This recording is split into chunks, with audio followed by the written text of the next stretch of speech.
Self World. I'm Kat. I am Natasha. And we're going places with Ricc Rollins.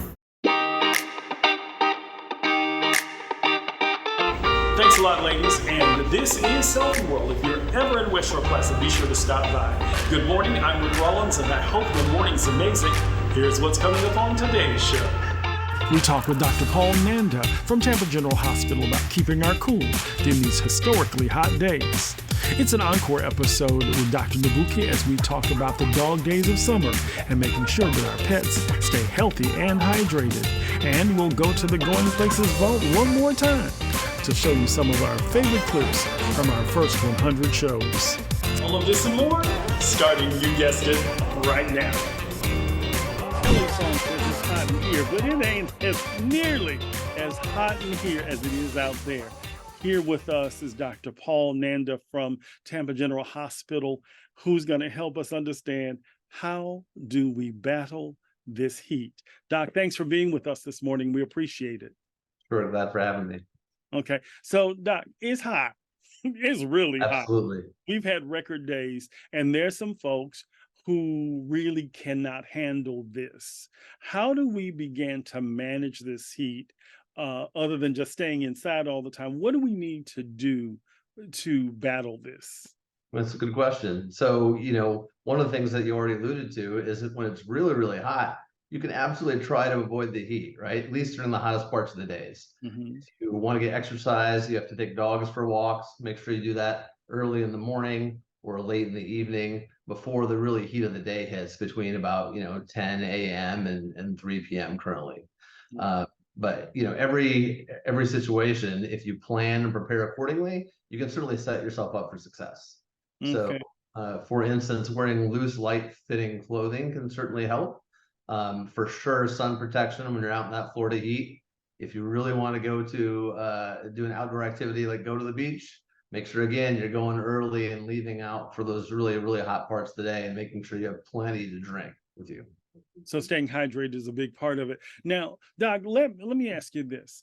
For those people who don't understand how bad this heat can be for you, as a heart patient who's on meds that says avoid heat at all costs, basically, what do we need to tell them, or what should be the warning signs that they're looking for, that they're getting? I don't want to be as dramatic as heat stroke, but I think that is a real thing. So absolutely. So what do we do to know that we are in danger? It's like that old what is it? Lost in Space. Danger. Yeah, right. How do we know that we're there? Well, we know that the young kids and the older population, anyone that has, let's say, like you said, heart disease or lung disease, mm-hmm. They have the lowest kind of functional reserve in terms of being able to handle those extremes for longer periods of time, right? So we want to minimize those times, but in terms of looking for things where you might be concerned or worried, when you get dehydrated, sometimes you can get a little nauseous. Your heart rate can go up. So if you notice your heart is beating quicker than it should, that can be a sign of being dehydrated, which is a sign of being of overheated as well. But one of our best defense mechanisms is when you go outside, especially right now, you start to sweat, right? And that sweat helps cool you down. Anyone who's got in a pool, even a warm pool or the warm ocean, and got out of the water, you feel cool for a little bit, right? And that's your body's self-defense mechanism. When you stop sweating, that is also a really big danger and warning sign that you're probably a little dehydrated and get inside. Okay. And of course, when I say drink plenty of fluids, things like alcohol, which some people will have at the beach, that's even a bigger no-no, right? Yeah. Because that dehydrates you even further. So make sure you're drinking the right types of fluids. Exactly. I think that's one of the things too, that people, you're at the beach and you want to have a good time. And so we talked about alcohol, but when you say it's the same thing with things that are high in sugar as well? Yeah, absolutely. I'm talking just plain water is going to be the best thing for you right now. And even drinking when you're going to be out in a hot environment, drink even when you don't feel thirsty initially, right? So that what we call forced drinking, where you drink when you're not even super thirsty, helps you stay hydrated, because once that sense of thirst hits you, you're already in a deficit. You're already in a little bit of a fluid deficit, and then it's hard to catch up when it's 100 degrees outside. That's very But going back to the sweating, that's why sunblock is very, very important, not just to avoid sunburns, but to avoid dehydration. If you have skin that's badly burned, you lose the ability to create sweat, and you lose the ability for your body's self-defense mechanism to cool down. Okay. So can we talk about dehydration for a second? What exactly is, I mean, we hear the term bantered, especially when you listen to the news and you hear all this thing. Can we talk about dehydration for a second or a minute Sure. or for however long we need to? Sure. Yeah, absolutely. So, you got to think of your body and your heart as a pump, right? Your heart contracts and it pushes blood to the rest of your body and oxygen to the rest of your body, and then your veins return it back to the heart and lungs to start that cycle over again. When you get dehydrated, and your blood is made mostly of plasma, right? Mostly of fluid, and then some red blood cells and white blood cells and platelets and other things. But if you take that fluid out, right? If you take that fluid out of the system, out of the pump, you have less fluid to pump, right? So you need that fluid to stay hydrated, to keep your organs functioning like they're supposed to keep your brain functioning like it's supposed to. And if you keep on pulling all that fluid out because you're sweating or you're drinking beer and getting rid of that fluid, then you have less fluid in your pump to supply your body the nutrients, the oxygen that it needs.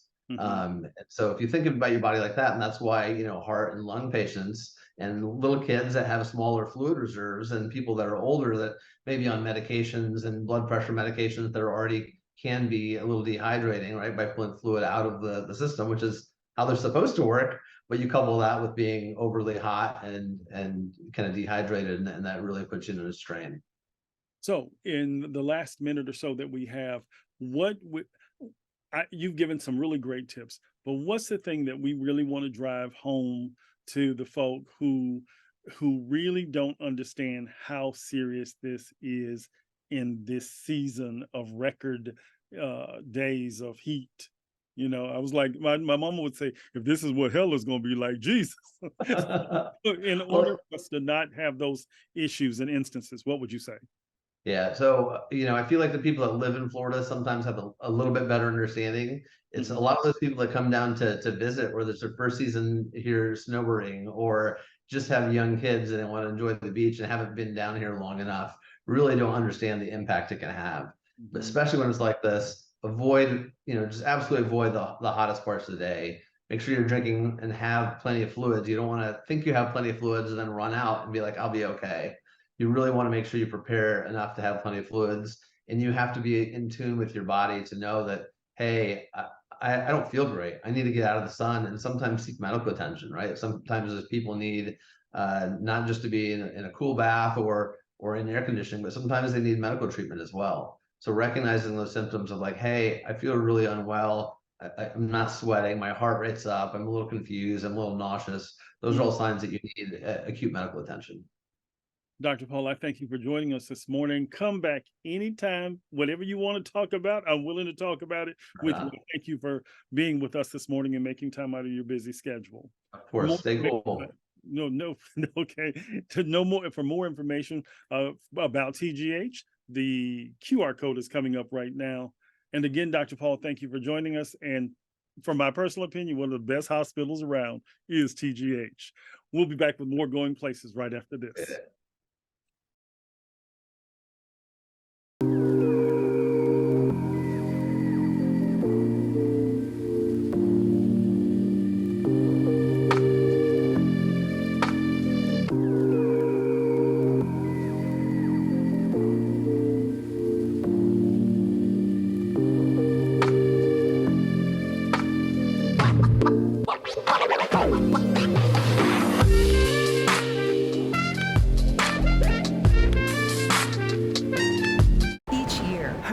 And major flooding threatens cities, towns, and rural homes across the Gulf states. So chances are there will be more storms and floods near here again. And between school, sports, and social lives, chances are you won't be with your kids when it happens. Will they know what to do? Ready.gov/kids has all the educational tools and information to make the conversation easy. When the time comes, chances are they'll feel prepared, not scared. So talk with your family today.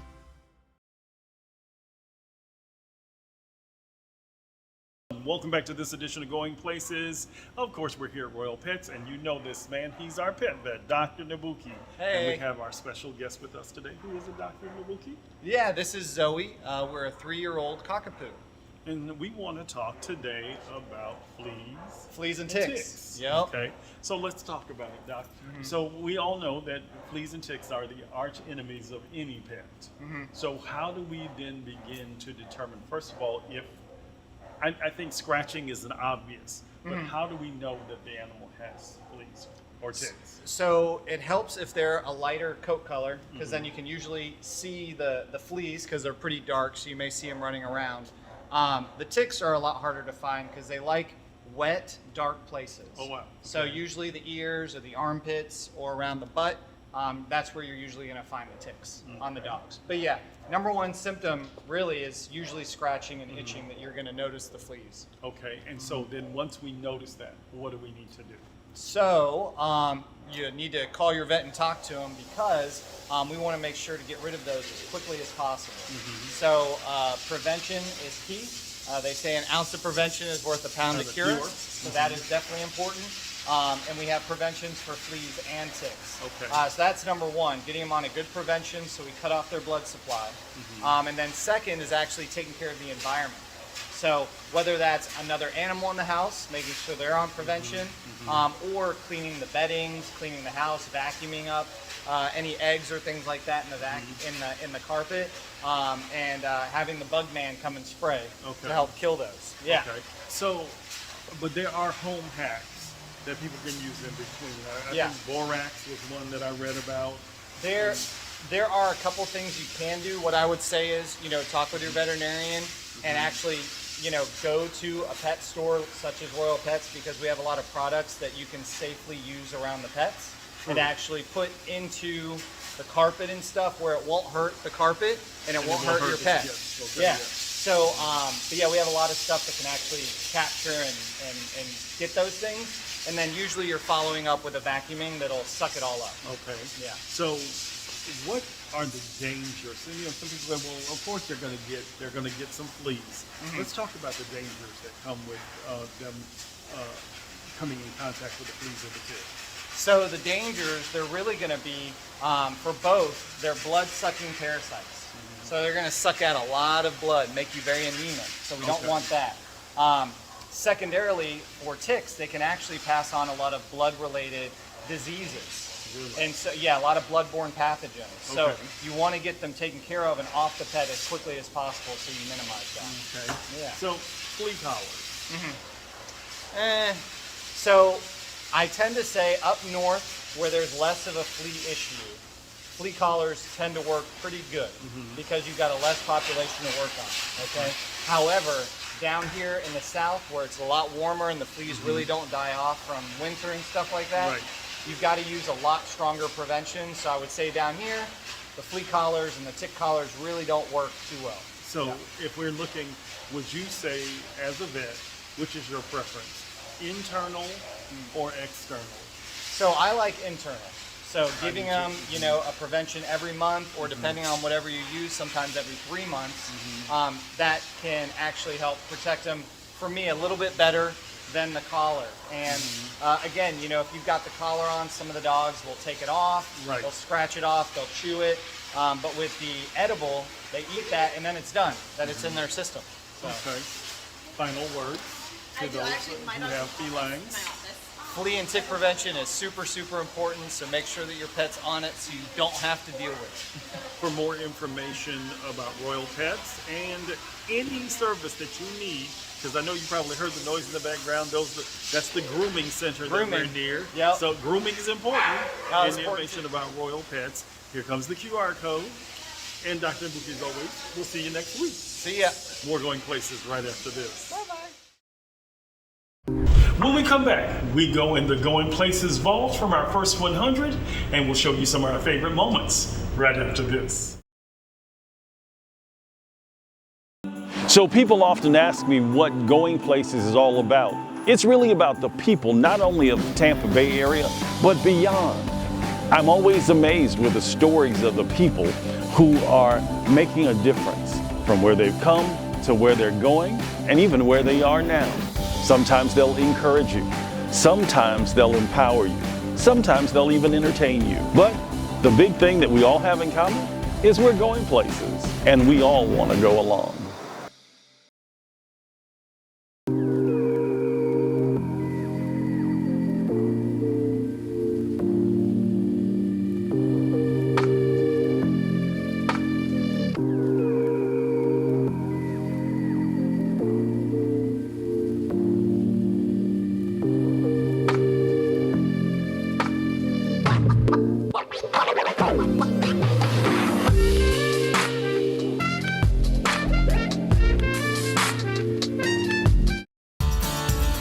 Hey, Jeffrey Huggins here today with Goin Places, and we are going to Flatwoods Park in Hillsborough County, where we're doing some trail riding. We've got some flooding on some of the trails, but we've got plenty of open trails as well. So I'll tell you what, we're going to have fun here today on Goin Places. The Southwest Florida Water Management District's Wilderness Park off-road trail system is located in North Hillsborough County. This popular single-track woods trail has a natural surface and shady canopy. The 20-mile trail and 15 miles of side trails traverse the Trout Creek, Morris Bridge, and Flatwoods areas. Trail riding today at Wilderness Park in Flatwoods, Hillsborough County. Good stuff and fun. Habitats along the trail vary from cypress swamp, hardwood forest, upland hardwood hammocks, pine flatwoods, oak scrub, dry prairie, wet prairie, and lakes. Trail maps are available at kiosks and parking areas by calling the Hillsborough County Conservation and Environmental Lands Management Department. It covers 1,500 acres and is typically open daily from sunrise to sunset. All right, riding out on the trails, following my cycle buddy Gene.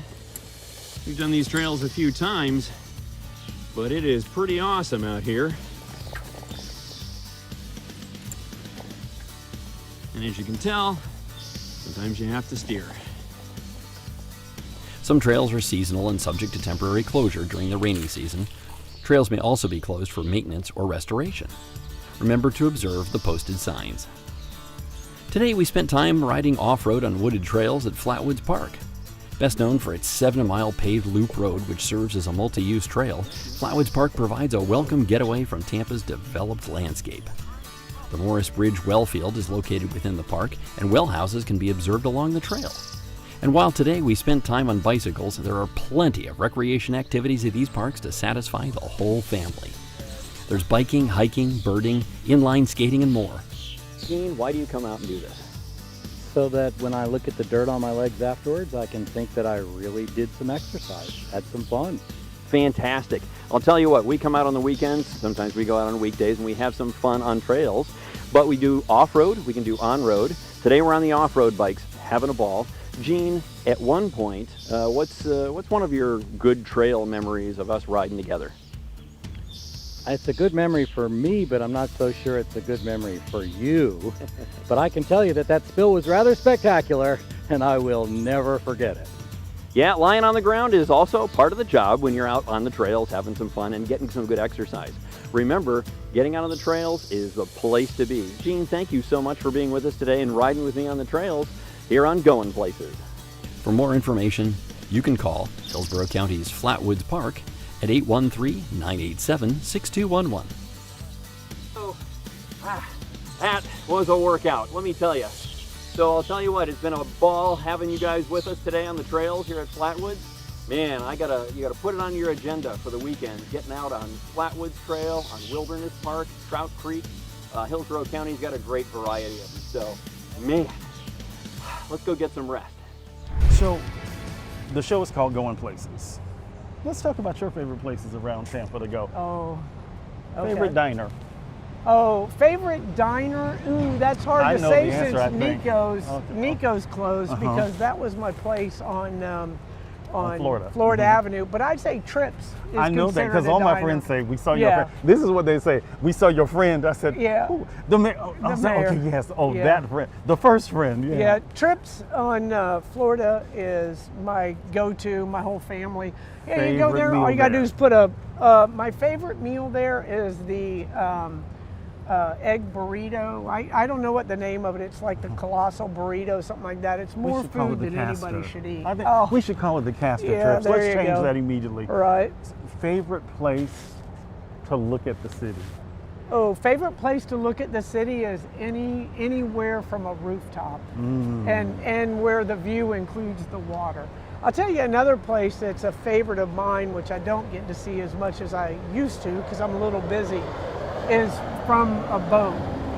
Like I live on the river, and when you come at night and you come under that Cass Street Bridge and the city's lit up, oof, there's nothing more beautiful. Sometimes I'll walk at night, and I am just amazed at this. Being a native Yes. like you are, aren't you just amazed how Tampa has become the city that could, I know. would, and Isn't it? does? And the place people want to be. And one of the things I think is significant about that, you know, just over beyond the success that it demonstrates, is that everyone who comes here uses the same word to describe us, and that's friendly.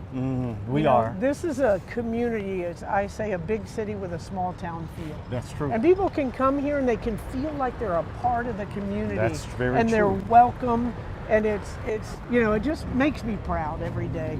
We used to be called America's next great city. Do you think that we are America's greatest city now?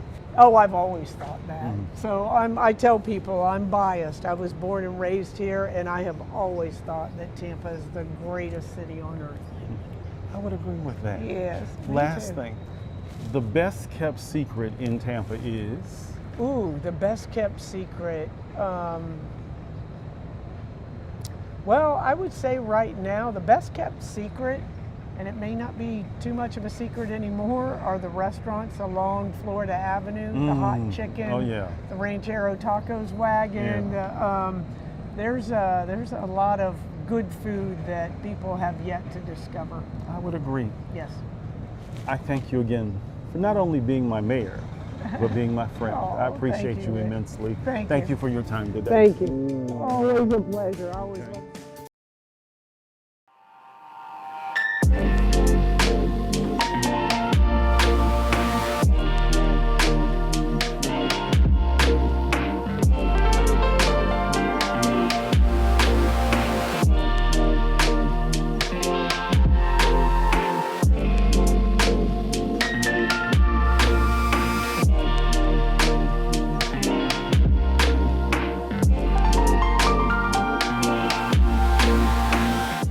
There's so many rewards in life. You coming into our home was one of the greatest rewards we could have ever had. You know, it took 20 years, and I got my third child, who was 17 at the time. It's so cool to watch the adult that you've become, and you really have done as much for us as you think we've done for you.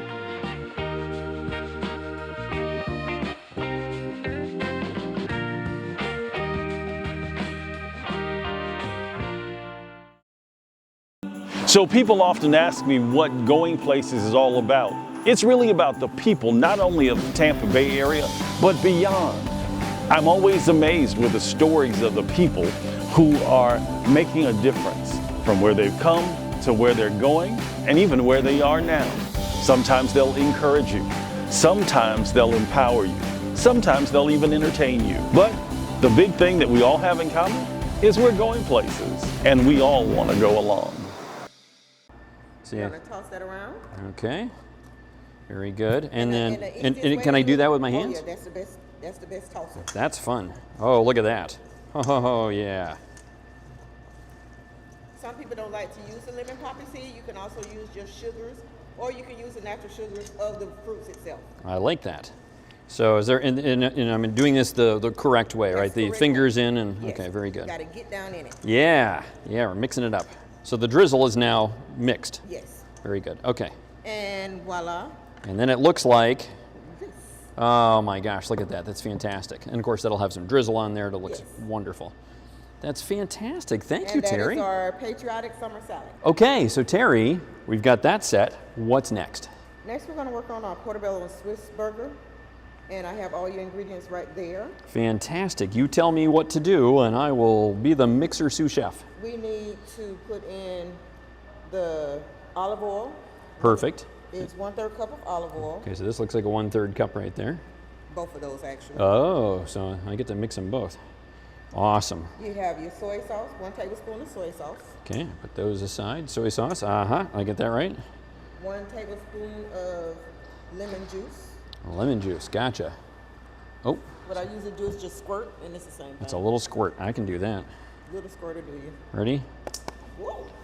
Look at that, I messed it all up. That's Is good. that a That's teaspoon? fine. That's fine. So just remember, that's a teaspoon. I don't know if you would have one of those full teaspoons. We have Very 2 good. cloves of the minced garlic. Very good. Cloves of garlic, already minced. Yes. So we put that in. 1/4 teaspoon of each of oregano, paprika, salt, and pepper. Okay. So the first one you said was oregano? Yes. Let me see if I can guess. Oregano? Mm-hmm. Yeah, look at me. Okay. Whoa! And you don't put the plastic in with it because it just doesn't taste as good. It doesn't give it that extra taste. Thank you, absolutely. And then you said pepper? Paprika. Paprika. Look at that right there. I know what paprika looks like. Very nice. We put that in. That red stuff, yeah. The pepper. Pepper next. And salt. And we dump that in. That's a pinch. Is that what we call that? And then this is a dollop. No, that would be something completely different. Thank you. And you just take all that and whisk it together? You whisk it. So this is a whisk? Yes. And is there a special way I whisk? As long as you don't get it all over. Preparing the portobello mushroom, you got to take off the stem, right? Yes, you That's take off important. the stem. And then it looks like this.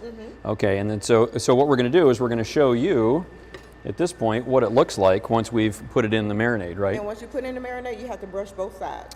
The final product is going to look like this. Look at that. Oh my gosh, look at that. Terry, that's fantastic. And that is a portobello and Swiss mushroom burger. Fantastic. And there was a little secret with the melting the cheese. This cheese is pretty thin, so it just kind of melts right away. The last few minutes of cooking, because you only cook it like 1 to 2 minutes on each side. Well, hopefully you enjoyed today's show. We enjoyed being with you. We hope that you'll be with us again next week. We want to thank the wonderful people here at Selfie World for accommodating us today. Be sure to stop by West Shore Plaza and tell Kat Ricc sent you. On behalf of everyone here at Goin Places, be blessed on your journey, and we'll see you next time. Take care.